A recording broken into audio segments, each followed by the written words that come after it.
Ranking Member Portman, you're recognized for your questions.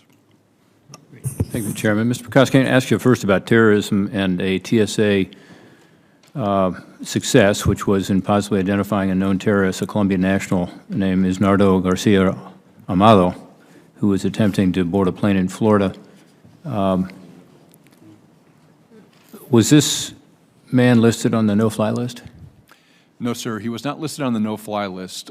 This occurred back in April, about 4 days after he was encountered by the Border Patrol at Yuma, Arizona. And when he showed up at the TSA checkpoint, given the information that he provided to the carrier when he purchased his ticket, we knew that we needed to do some additional identity verification work with this traveler, and then if that warranted, some additional enhanced screening work with him as well, and that's what we did.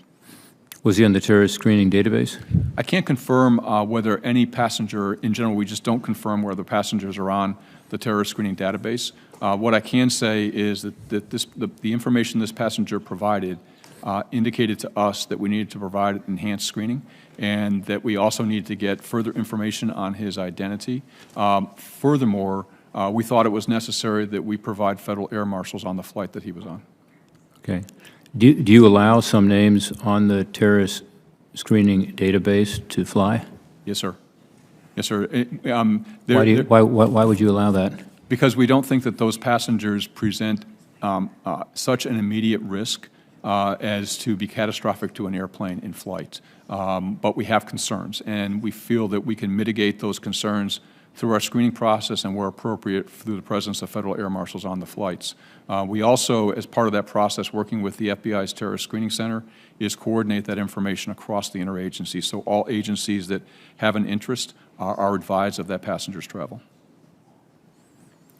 I'd like to follow up on that. Maybe it's better in a classified setting, but it seems to me if someone's on the terrorist screening database, rather than having to bring air marshals in to be able to fly with that person, you know, that person should not be permitted on a U.S. carrier or at least on a U.S. flight.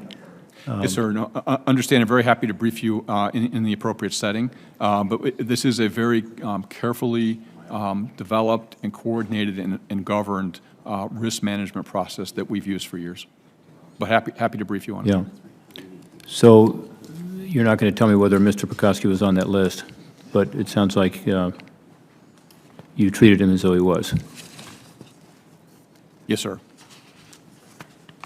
We treated him with the risk that we felt he presented, and we want to mitigate that risk. Mm-hmm. Is he continuing to fly?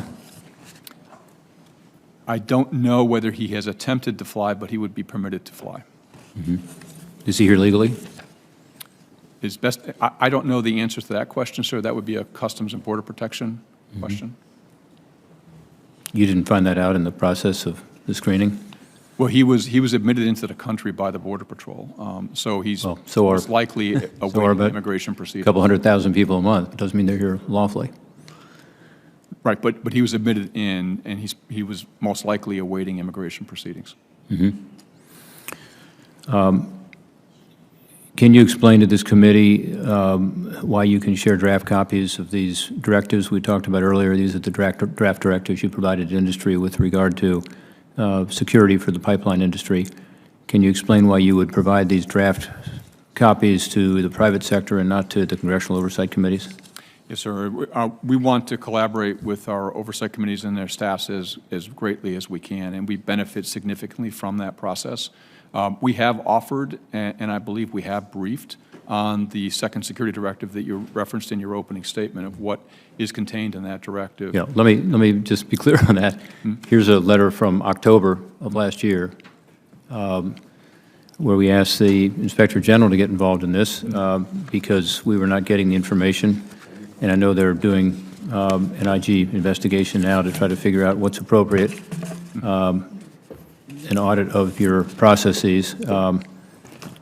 So we've been asking for this for a long time, and I see your staff nodding their head when you say we briefed last week, and you briefed only staff, and you did it in camera, meaning you wouldn't leave the documents for the rest of us to see, including the members of the committee. And you did it last week, I assume, because you're coming in here today, which we appreciate your being here.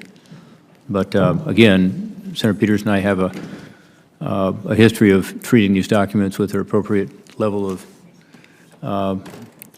sensitive, in this case, there may be reasons for us to have these documents provided to us in a classified setting. We understand that.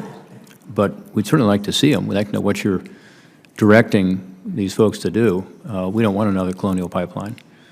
And our job is to try to, through our oversight, to avoid that. We're drafting legislation to deal with it.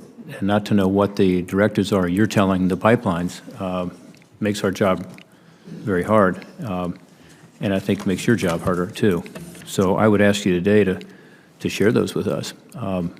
You say they are in internal deliberations. Is that the reason you haven't shared them? So we're about to reissue those. I intend to sign that directive this afternoon when I get back to my office.